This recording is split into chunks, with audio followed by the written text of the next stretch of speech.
Hello to my fire signs, Aries, Leo and Sagittarius. Welcome to round 1 of Eclipse season 2024. You'll find the timestamps for your rising signs listed below. Hello Aries Rising, welcome to your reading for Eclipse season number 1 of 2024. So I'm doing something a bit different this time. Rather than give you separate horoscopes or readings for each of the eclipses, I've decided to bring all of the information together into one reading. Number 1, to give myself a rest during eclipse season and to go inward and to work with the energy personally. And 2, to witness and to recognize the synergy between polarity. Signs that are opposite on the zodiac can inform one another. They have more in common with one another than we think. In the same way that the houses of our chart have different topics concerning them, but they can inform each other. The current climate that we're living in right now feels polarized. It feels separate. It feels like there's a chasm that's separating us from them, and they're shooting up all over the globe, and it is heartbreaking. But rather than disappear into that chasm, I'm committed to unity. I'm committed to bringing these things, these polar opposites together to register what they have in common with one another. We can do that internally too, Aries Rising. We can see the different sides of our coin, the different facets or masks or faces of our makeup, and we can synergize them. We can bring them back together. In astrology, it's a really great tool for that purpose. We can recognize the differences between each of the signs, and we can also recognize what those signs have to teach us about ourselves. We are every sign of the zodiac. I give these readings for your rising sign, but you will come to learn as you go forward that you are in fact a Taurus, a Gemini, a Cancer, a Leo. You are everything. It's where these energies, these signs play out in your life, in your houses, that make the difference and that give you that beautiful texture of individuality. Aries, the sign in tarot, is ruled by the Emperor, a card that speaks to self-determination, a card that speaks to individuality, to self-confidence. On the opposite side of that, we have Libra, which is an air sign opposite to fire, that speaks to equilibrium, that speaks to communion, to balance, to harmony, to coming together, to working together. And you can see that they look very different. However, they also look incredibly the same too. They're both wearing a beautiful red robe of pride, of heat, of power. There's power in solitude. There's power in numbers too, Aries Rising. Now, these eclipses in your houses are going to be informing your first house, your sense of individual self-expression, your individual soul's rising intention, and also on the other side of that scale, your Libra self in your 7th house of your relationships, the place where you do work in synergy, where you do keep everyone's thoughts and feelings and hearts in mind, where you understand the beauty of collaboration. Now, eclipse time is always unstable. It always feels like there's either an influx of extra information being revealed, or there's an enforced shedding, an enforced release to these topics in our lives. And so looking at your birth chart, we're moving through a period of time where there's going to be layers peeled or relationships that need to shed from your being in order for you to find yourself again. Because it feels like there might be something of losing yourself in the energies or the motivations or the needs of other people. And these eclipses are a marker point in time, a marker point in space, to name that, to register that, and to come back to yourself. So you can be available in relationships moving forward. The first eclipse is going to occur on the 25th of March, I think on the day that I'm releasing these, hopefully. And it will be a lunar eclipse in Libra, a lunar eclipse in your 7th house of the other, of your relationships, of how you synthesize and synergize with other people. A lunar eclipse with the south node, the tail of the dragon present, is that enforced shedding. And so there might be relationships that have run their course, or there might be conversations that you have decided are unhealthy to participate in at this time. In a time of such division, you have decided not to participate in these kinds of words, these kinds of conversations, this kind of mentality that is perhaps in shadow, perhaps has the Justice card in reverse, perhaps has comments or topics of injustice running through your system, perhaps a feeling of being unjustified, of not being taken into concern, or you can see that these folks aren't taking other people's energy into concern as they move with this kind of language and as they move with this kind of fever pitch. We skip forward to April the 9th, and then we have a solar eclipse in your first house in Aries, your house of your soul's rising intention, with the dragon's head in company, which leads to an influx, a surge of extra hunger, extra information, and also in an exact conjunction with Chiron, the wounded healer of the zodiac. The mythology of Chiron is that of someone who has filled their mind with philosophy, filled their being, their work with a want to be of service, a want to help those around them to heal their pain points. Chiron was a centaur that was gifted eternal life and was gifted an endless library to learn from. But Chiron, when wounded themselves in a mortally poisonous way, could not salve that wound for themselves. Try as they might to go it alone and to be Aries, to be very convinced in self, they could not heal their own pain. The lesson from that mythology is that we do look to others to help in that.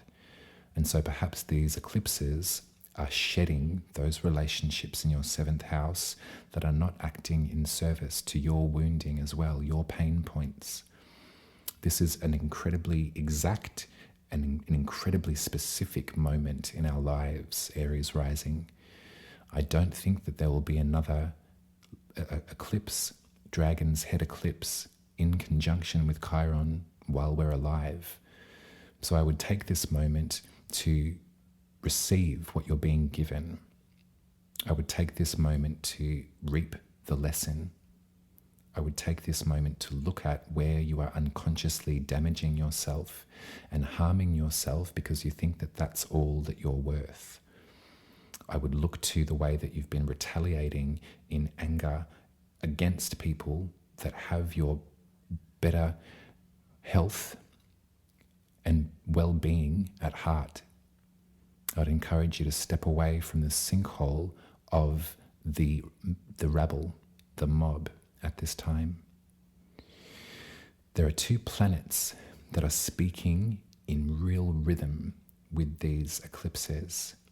Because Venus rules Libra and because Mars rules Aries, we look to them to see how they are informing these eclipses.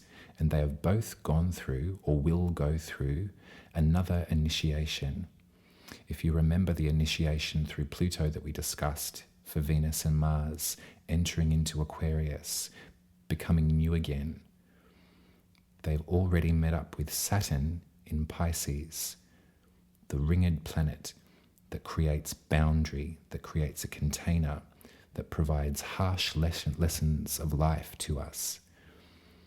In the olden days, Saturn was the planet that we could see with the naked eye as the furthest out before a telescope could discover the rest of our galaxy.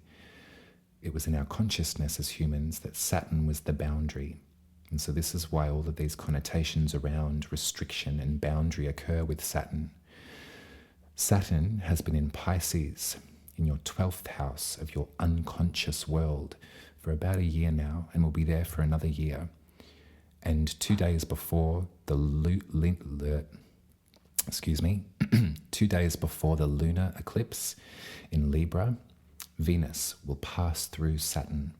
And so perhaps there's an emphasis here on the importance of boundary in your relationships to protect your vulnerability, to protect your ethics and your values, to create spaces in relationships that take care of you and keep you in mind, that want the best for you. Then we move through eclipse season. We reach a point on the 2nd of April when Mercury stations retrograde in Aries. So all of this information that is coming to you has a stopgap here. And there feels like something confusing here. So perhaps if we look back to this astrology and we look into your 7th house, we look into these relationships that need to be reborn in some way. You don't have to cut people off at the knees, but you definitely do need to stand up and say, I'm hurt, I'm wounded here.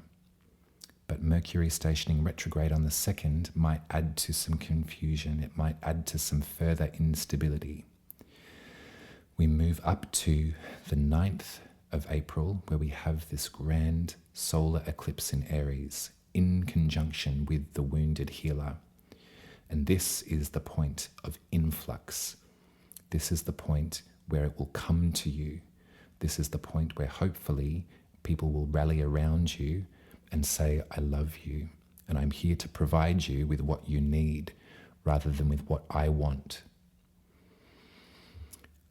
2 days after that solar eclipse, Mars will have to be in face-off or conjoined with Saturn in Pisces, in your unconscious world. And this is a moment of tension. The two planets of robustness and fierceness are in face-off in your unconscious world. There might be something of an argument that you can feel, or you can feel a greater sense of dread or a greater sense of worry about your life. But we're going to work with that Aries rising, and we're not going to let that have us sink, because we're opening up a portal here with Saturn in Pisces. Saturn is not in Pisces to stop you from going deep. In fact, quite the opposite. Saturn in Pisces wants you to look deeper. Look deeper into your life. Look deeper into your identity. Look deeper into the person that you are becoming, as the relationships that you have influence that becoming for good and for bad. This is what eclipse season is here to teach you, Aries rising. It's intense, it's deep, it's really powerful, and there's so much room and opportunity to heal here, Aries rising. So much. I had a dream. I had a dream, Joe. I did. I had a dream right before the Pisces new moon. And then I had several other dreams to follow. And they all included this rich blue color, incredibly deep, almost warm blue, if blue can be warm. And I've been working with my dreams, and I've been working with the signs around me, attempting to figure out what this blue was trying to tell me and what I felt when I was in company with this blue. It was a feeling of deep support and protection. And I looked at the transits in the astrology, and it just so happened that it was the day that Mercury was in conjunction with Neptune in Pisces, a planet that does bring with it dreams and magic and illusion. And Neptune's been there since 2012, but it was a reckoning with myself, a reckoning with the water of my chart and the depth of my emotion, and how I am developing real skills these days to go there to go deep and feel protected, that I can come back up when I'm ready. The water signs don't just want love and light and compassion and softness. They also want depth. And to have Pisces go through this initiation process in your 12th house of your unconscious self is asking for depth at this time, Aries rising. So I wonder if you will provide it.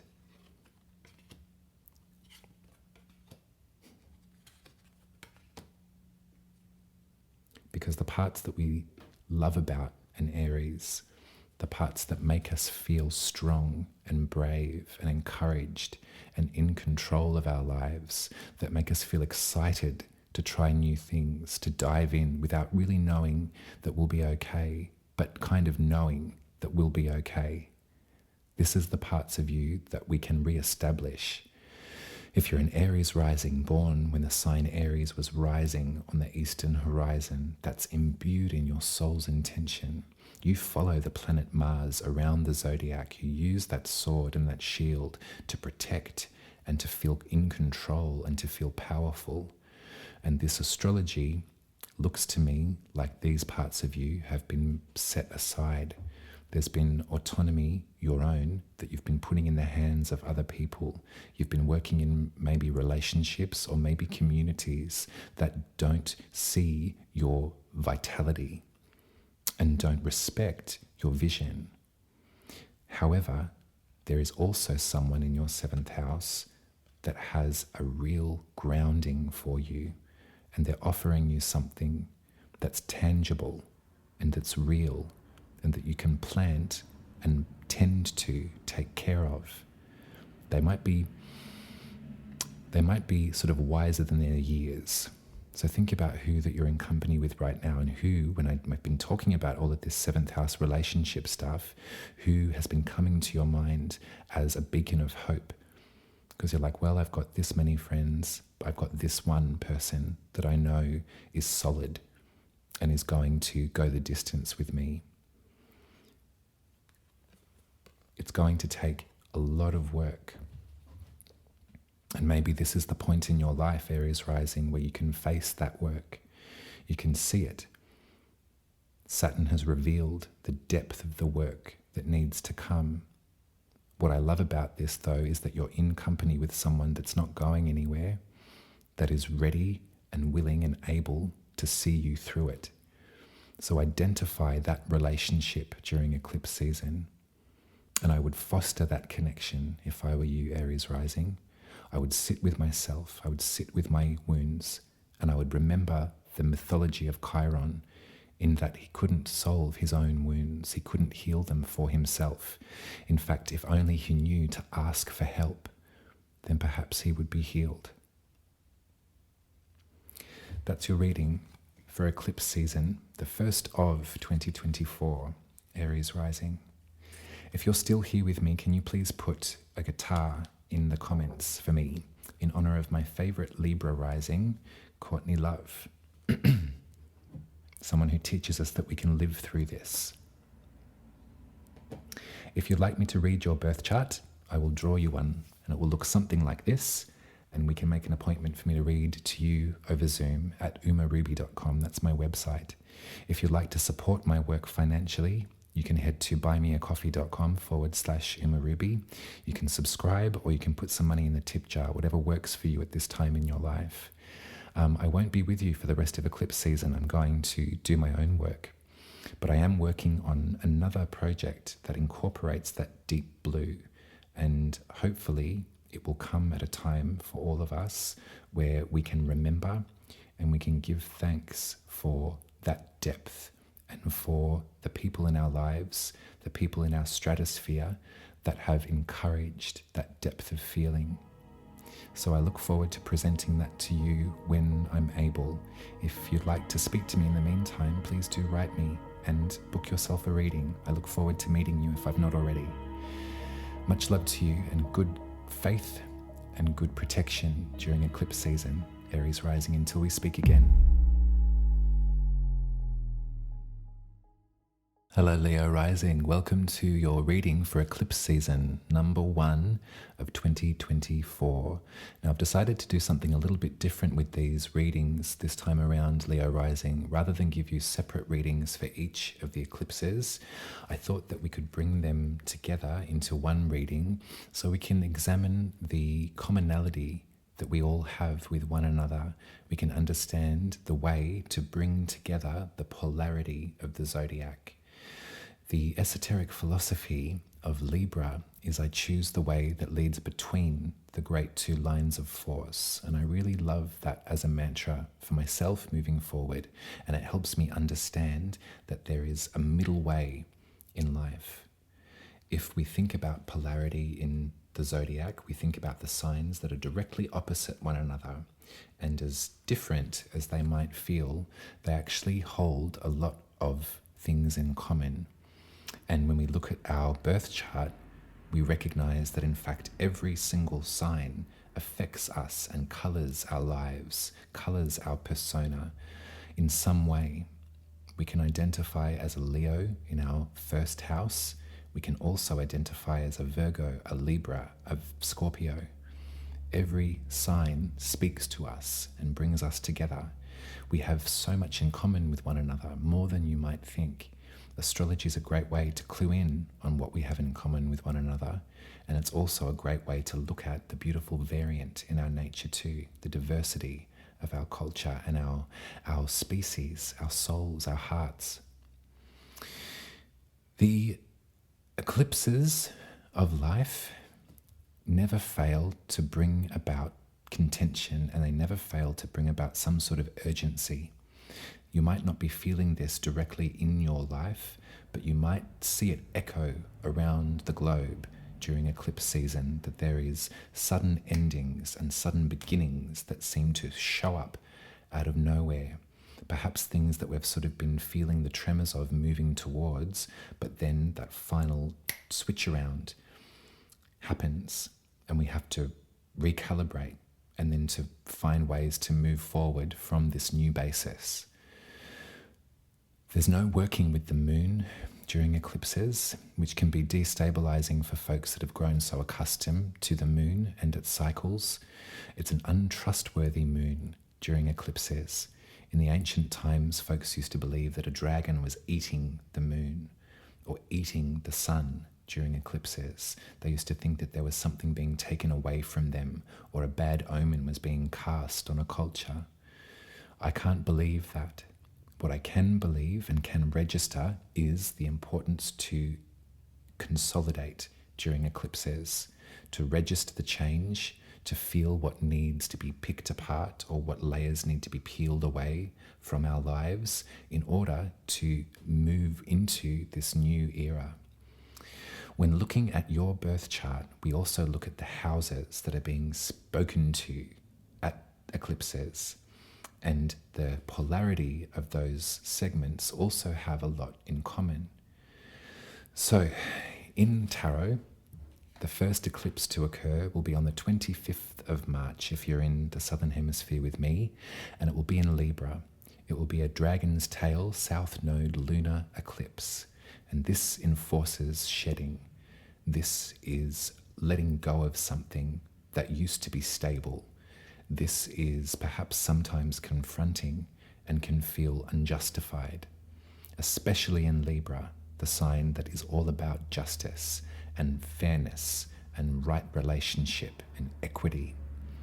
Libra, on your birth chart, is in your third house, the house that the Hellenistic astrologers called the house of the goddess, which speaks to our local environment, our homeland, our village, where we enact our lives in the day-to-day. On the opposite side of this spectrum, we have the sign Aries. And in opposition to the sentiments of Libra, we have something about self-determination, about self-confidence, about drive and integrity of one's own convictions. You can see the polarity there already, can't you?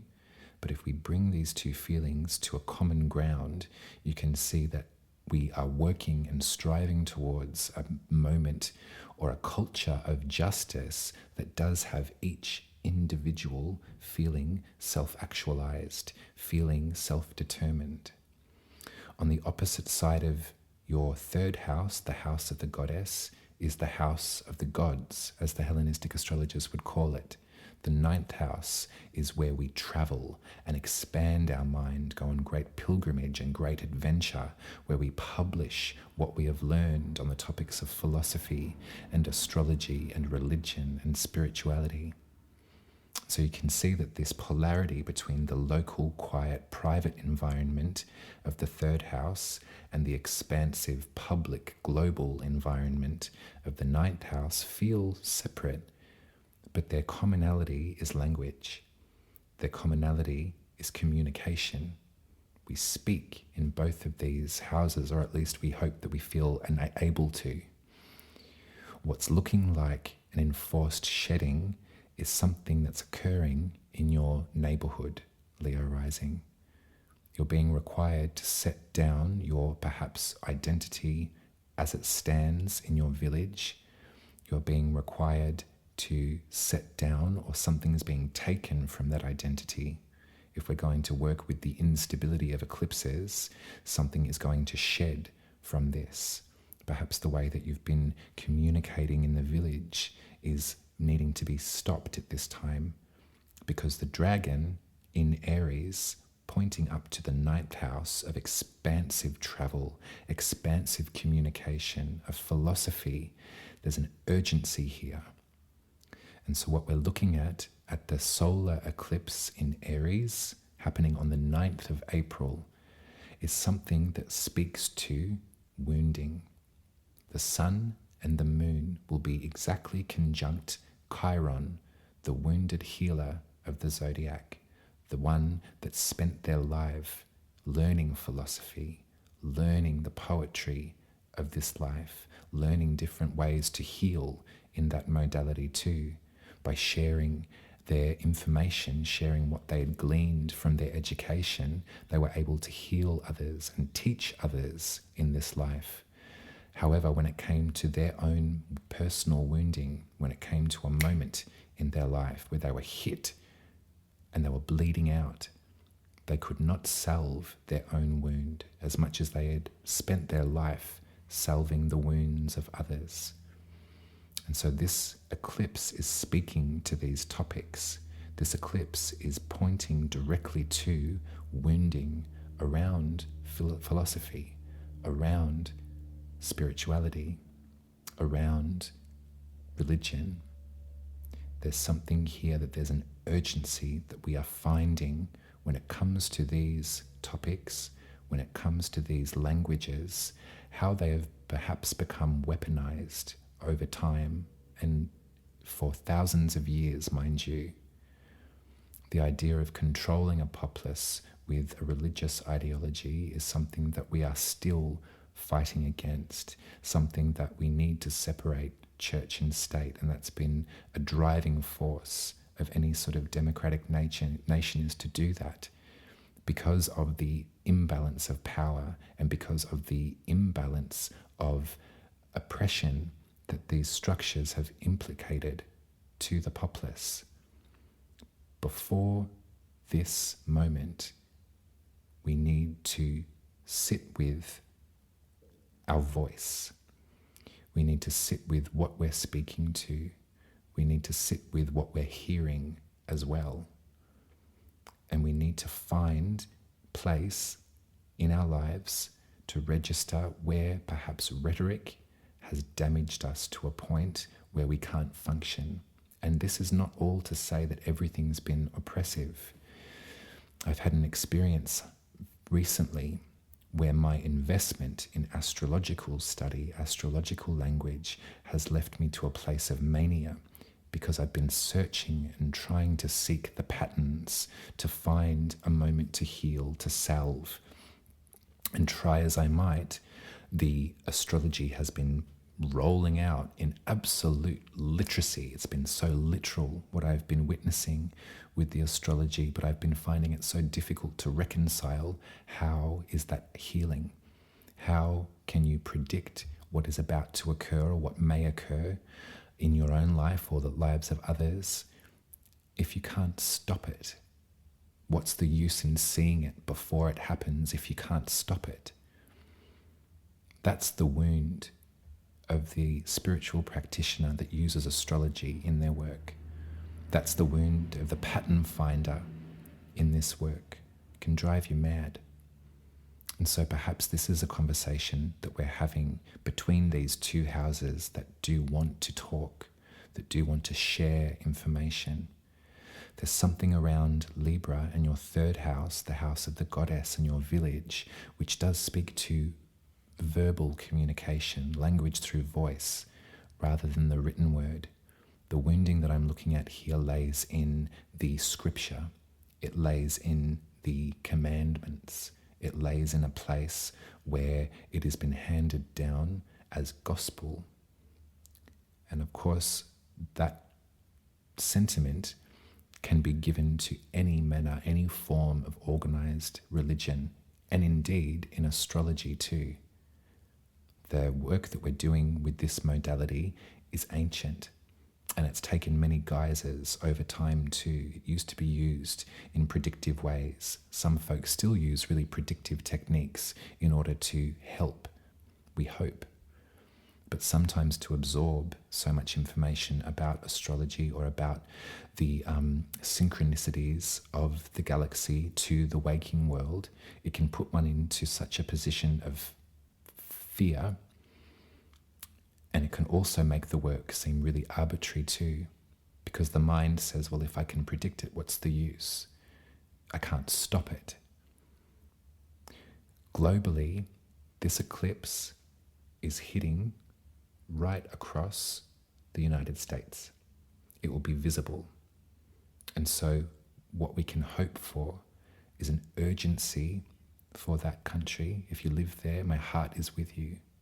Hopefully we can see the pain points of that structure, of culture, of those systems of power, and how they are wounding the populace, how they are aiding and abetting this divide, how everything has become blue or red, and if you're not with us, you're against us. This is a damaging ideology, and this is a damaging point for Libra too. It pains Libra to see this occur. Perhaps this is what you can kind of feel if you are in the States. You can feel this injustice in your neighborhood. And so you're searching and looking out to find hope in more philosophical practices or in religious practices, but you feel this omen arriving. We can work with Chiron.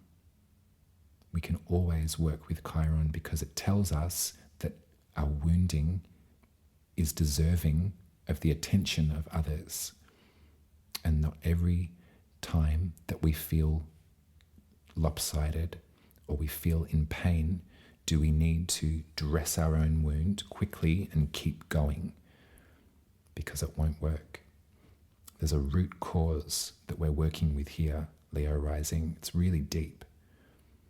And perhaps in your journey to look and expand your mind, perhaps you've been following guidance of other folks that have been like, rise to your higher vibration. You know, we're evolving, we're transcending. There's something powerful about keeping your feet on the ground at this time too. You're on this planet for some sort of purpose, Leo Rising. Part of it is to feel the pain. Part of it is to feel the injustice. The other part of that is to find solutions for this. To consistently divide and separate is what the powers currently want. That's how supremacy occurs. You divide and separate the populace until they are attacking one another and not looking at the greater issue. This is deep work that we're all doing at eclipse time, Leo Rising. I hope that that journey through your houses speaks to you. And if it doesn't speak to you personally, perhaps it's something that you can see occurring the world over, because every single individual interested in astrology or not will be living under this eclipse that is conjoined with Chiron. And it's our determination that we need to maintain in order to heal. We can heal together. We don't have to heal separately. In fact, sometimes that's very difficult.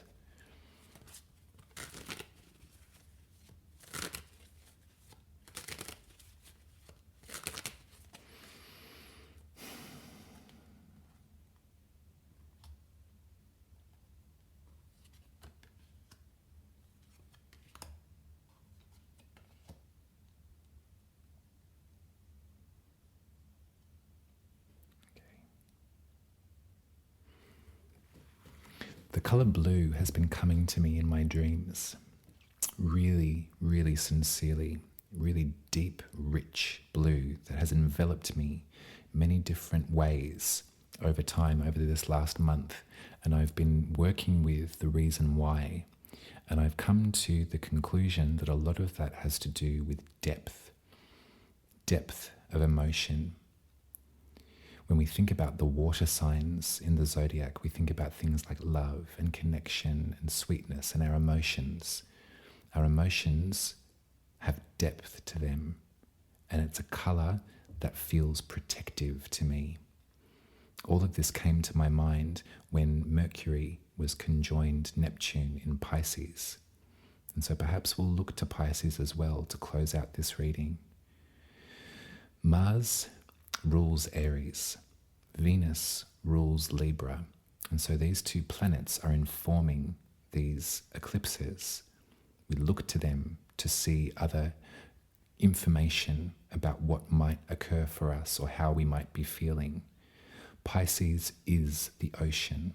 Pisces is the depth of our feeling and the breadth of our feeling.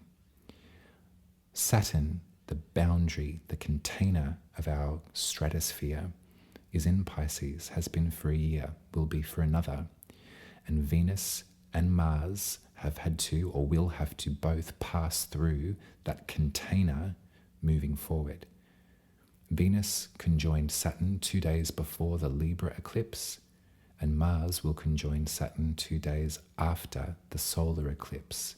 And all of this face-off, all of this restriction and this potential aggression is occurring in Pisces, in your 8th house of your collaborations, your commitments, your bonds, and your grief.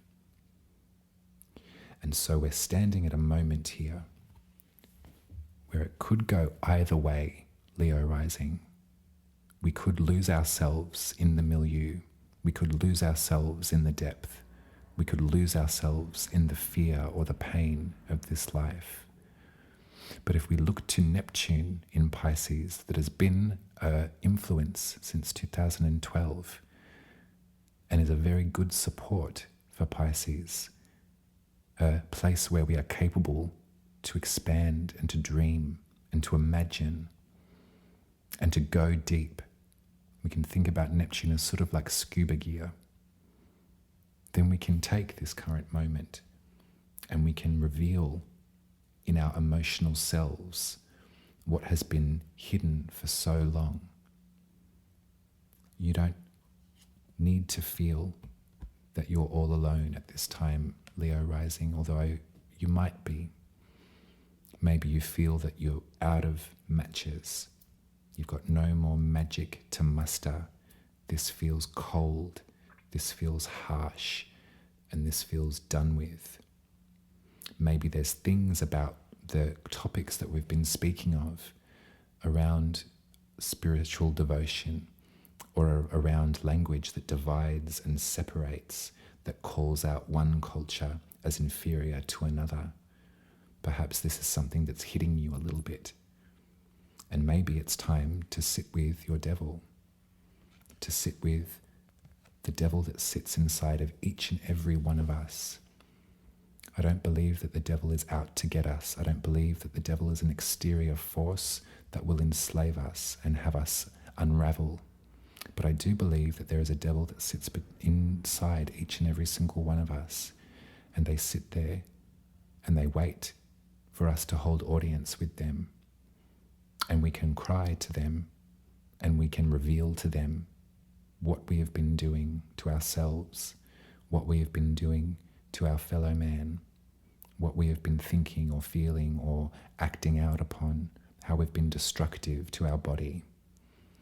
And the devil reminds you that there is a chain around your neck at this time, but that chain is as loose as jewelry, and you can take it off at any time. And when you're ready, you can stand up, you can thank the devil for listening to you, and you can move from this place, Leo Rising. So you have my heart, you have my protection and my love during eclipse season. It might feel really difficult at times. There might be things that are revealed to us as a culture that we are finding very difficult to look at. But we will stand together in solidarity and we will move forward together. We will act from a place of justice. We will act from a place of right relationship and equity, and we will choose the way that leads between the great two lines of force. This is what Libra wants us to do. That's the esoteric soul mantra of Libra. I choose the way that leads between the great two lines of force, the great two lines of oppression, the red and the blue. Much love to you, Leo Rising. I hope that you're doing just fine, and thank you for allowing me some time during eclipse season to do my own work, which is very deep itself.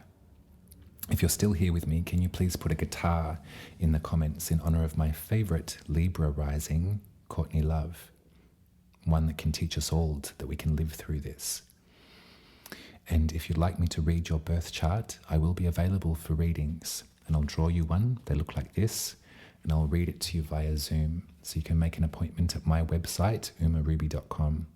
If you'd like to support my work, you can subscribe for 10 Australian dollars a month at Umaruby. Buy me a coffee /Umaruby. The links are in the description below. And you can also put some money in the tip jar there too. I'll be with you when the eclipses have eased, and I'll have some great information and some great hope and some great strategy for us to move forward and to live through this. So much love to you, Leo Rising, until I speak to you again.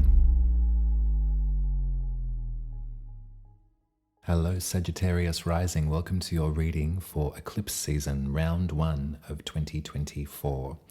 Now, I've decided to do something a little bit different this time around, Sagittarius Rising.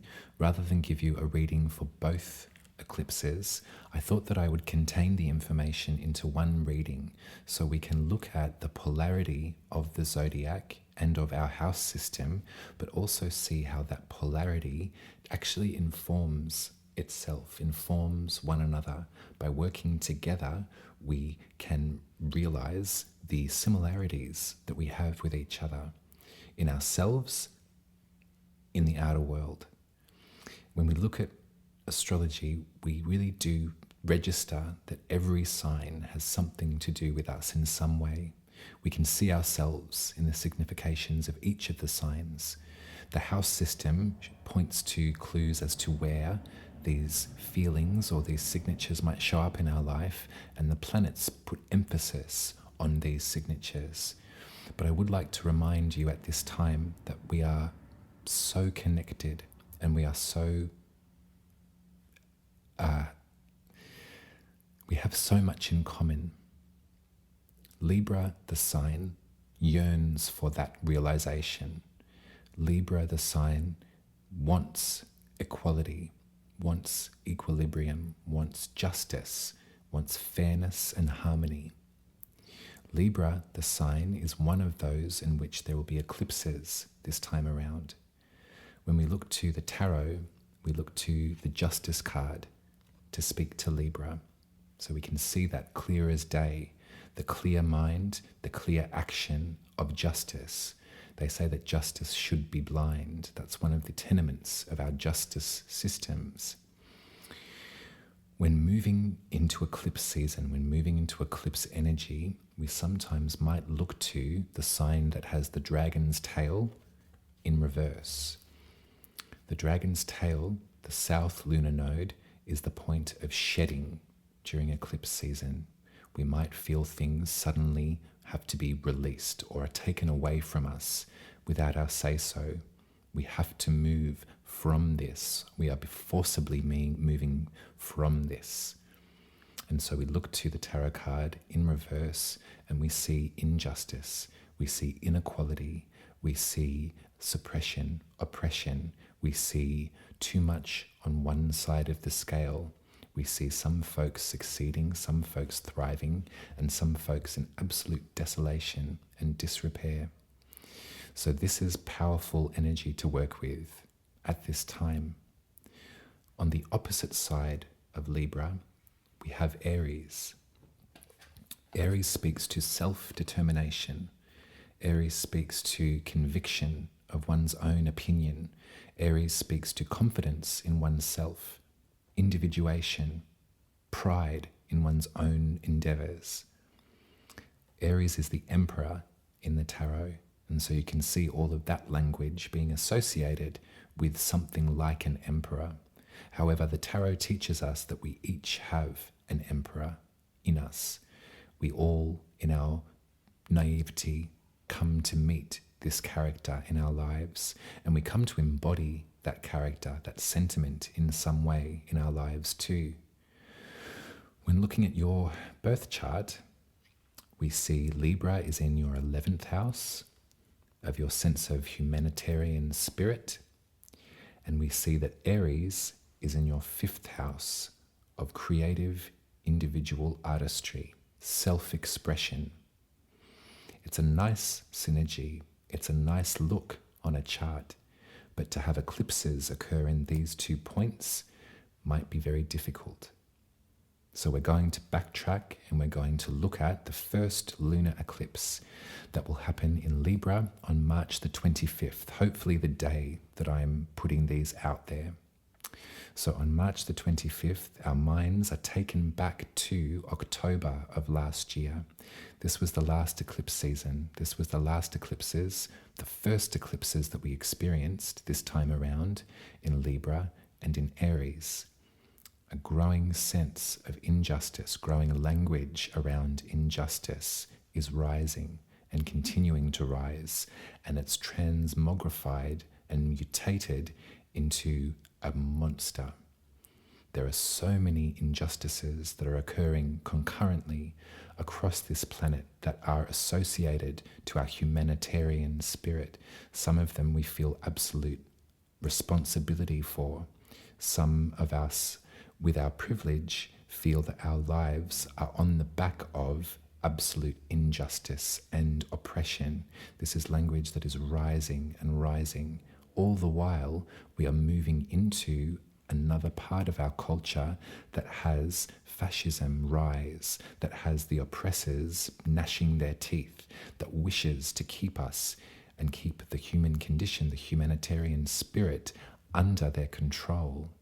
It's vibrant times, it's spooky times, and I think with the advent of a 24-hour, 7 days a week news cycle, one can drive themselves quite mad with the fear or with the anger towards such injustice. We've got to remember that there are people across the globe working tirelessly in order to rectify these injustices. We've got to remember that we're working with countless people across the globe that are protecting those that are in danger right now, working against oppression, working against language that is full of hate and full of control.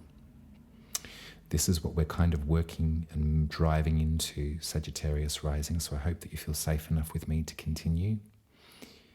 On April the 9th, we are going to experience the second eclipse in this cycle, in Aries, in your 5th house of individual self-expression. And this is the difference between the dragon's tail in Libra, the injustice, and the influx, the deluge that the dragon is chasing down. There is unstable energy in the stratosphere during eclipse season. The ancient people used to believe that they were being cursed because the light source was taken away, and they thought that their crops wouldn't grow. We know scientifically that this is not the case. What we do now is we register what is being granted full force. And so during this time of such injustice, Sagittarius rising, during this time where you can witness the oppression of so many different groups of people and individuals across the planet with vile language of hatred and vile language of oppression and violent act, there's something that you're being drawn to in your individuality, the way that you're expressing yourself and creating art, making pleasure, that is an urgency for you to explore right now. And I know that that might sound arbitrary. I know that that might sound really self-serving. And you might think to yourself, how on earth can I create anything during times such as these? Believe me, I know that feeling. I know that thought form and where it comes from. And I live it constantly. But if we stop, everything stops. And humanity is doomed. Roll up your sleeves and help and act as much as you can with your humanitarian spirit intact. Have conversations with those that are telling you they are frightened, that they are feeling oppressed, they are feeling unsafe at this time. Speak to them, provide them with safe comfort. Use the Venusian qualities of Libra to your benefit. Use them to provide a space for loving conversation. And focus with the dragon onto this individual self-expression, something that you're making. Sagittarius rising has potency here, potency that you didn't quite realize it would have, but it's having it. The dragon is focused here. The sun and the moon are conjoined exactly at 19 degrees on the 9th of April with Chiron, the wounded healer of our zodiac, the Sagittarius emblem, the centaur that was your namesake. Sagittarius, the constellation, has a Genesis story that it was actually installed into the cosmos by the gods after the death of Chiron. Chiron being the wounded healer, the centaur that used their eternal life to learn the healing modalities of this planet, that learned about herbalism, about magic, about archery, about philosophy. They covered the gamut with their eternal life. They didn't waste a day, and they were a great healer and a great sage until they were wounded themselves in a way that they could not heal on their own. The message about the mythology of Chiron is that when there's wounding that is so deep and so private and so painful, you don't have the resources to heal that on your own steam. You're entitled to reach out and to look for help from other people, Sagittarius rising. The eclipse is urging you to, because if you don't, you're going to press it down even more. You're going to not voice your sadness or your grief or your fear because you think now is not the time, and it's going to come out in some way that you didn't expect. You have just as much entitlement to heal, to be tended to, for your pain to be seen and to be witnessed. Sagittarius rising, I don't feel that you need to do this by yourself in private, all alone. Perhaps this pain is coming out through your work, through your creativity, through your artistry, through the pleasure that you are hoping and yearning to make in this life.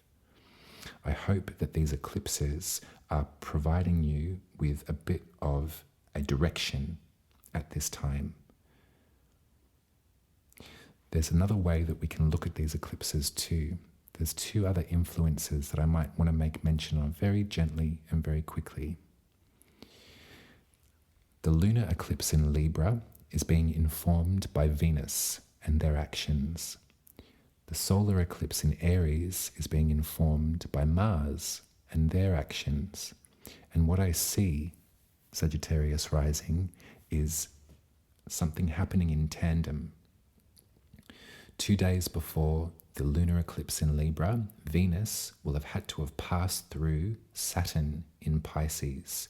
A bit of a face-off, but perhaps a beneficial one, because Saturn can teach us about boundaries. Venus speaks to our relationships. This is all playing out full throttle in your fourth house of your roots, your ancestry, where you came from, your bloodlines. And so perhaps there's been something of a boundary that you are maintaining around yourself and those that you love in that space, in that private world. And that will inform this first eclipse in the 11th house of your humanitarian spirit. You keep those safe and your ancestral lines clear. You look to your ancestry and you feel that resonance. Some of us have such a difficult time doing that, but I'm learning as I get older that I must, that I have to. My blood comes from somewhere as much as my spirit comes from somewhere.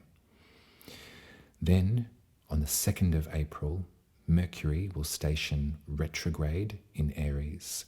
So there might be a bit of a reins on this creative outlet for you. There might be some confusion that you feel that you mustn't publish this or you mustn't create this. It's got less to do with other people's eyes and more to do with how it makes you feel, Sagittarius rising. So we can work with that instability that's aiding or adding to this turbulence in Aries. Then the solar eclipse in Aries happens on the 9th of April. That deluge, influx, investigation into your wounding and how your creativity heals your wounds and how you sharing that creativity heals other people's wounds too. And that act is an act of connection. 2 days after, Mars, the planet that has ruled that eclipse, comes into face-off with Saturn in Pisces. So there might be some aggression that you feel around topics of ancestry. There might be some aggression and a massive, massive conflict that you feel around those topics. But we've got to remember that Saturn has power here, that there's a boundary, a magical boundary around that. You can see it's very deep work that we're doing, that we're engaging in, Sagittarius rising. It's come to my attention that the depth is required at this time. I had a dream on the 9th of March, the day before the Pisces new moon, about the colour blue. And it was huge and vivid and vital to my body, to my energy. And it kept on happening. It showed up 2 more times over the last month. And the blue, I've been investigating. I've been thinking about what characters, what mythologies were attached to the colour blue. I recognized that Mercury was in conjunction with Neptune in Pisces the night of my first dream. And so as a Pisces rising, I took that as a moment to go deep. I took that to reimagine or develop my definitions of the elements. And that while the water signs do speak about love and compassion and connection and togetherness and our emotions, they also speak about absolute depth. There is depth to our emotions that sometimes can feel really foreboding, really scary. We've got to remember that in Pisces, we have the power to go deep. We have the power to go wide. And right now, Neptune is in Pisces, providing some sort of protection for that depth. So I've changed the colours out in my elements, in my elemental magic. I've put blue for the water signs because I think moving forward, there's a depth to me and my work that I will continue to be unashamed of. And I hope that that can be used as some sort of encouragement for you too, to encourage the depth of your feeling, the depth of your emotions, to inform your work as well. Because what looked like stability, or when thinking about your ancestry, when thinking about those ancestral lines, thinking about your lineage, your identity that brought you to this point, there's a lot that it feels like you've had to move aside or set aside, and it doesn't feel safe for you at this time. It's brought you to a place of anxiety. You feel trapped by it in some way.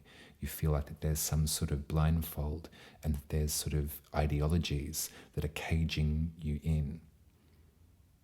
But I think that with the encouragement of someone in your environment that seems quite naive, but is working with magic and is speaking the truth and is encouraging you to go there and to retrace those ancestral lines, those steps, those bloodlines that brought you to this moment. The culture has it that our blood family is not always our chosen family. And that's true. For some people, they find solace in the company of people that they have decided will be in their lives, as opposed to what was been given to them. There are other people that walk this earth that have such rich connection with their ancestral lines, with their bloodlines, and it's taken them to this point in their life to retrieve that pride in some way. So whatever side of the coin this is hitting for you, Sagittarius Rising, you have my full support, and your artistry, your muse, has you covered. Who knows what's going to happen during these eclipses? It's almost arbitrary to try and give horoscopes because we know that it's completely unstable, and no matter of pattern finding will help sometimes, but sometimes it does.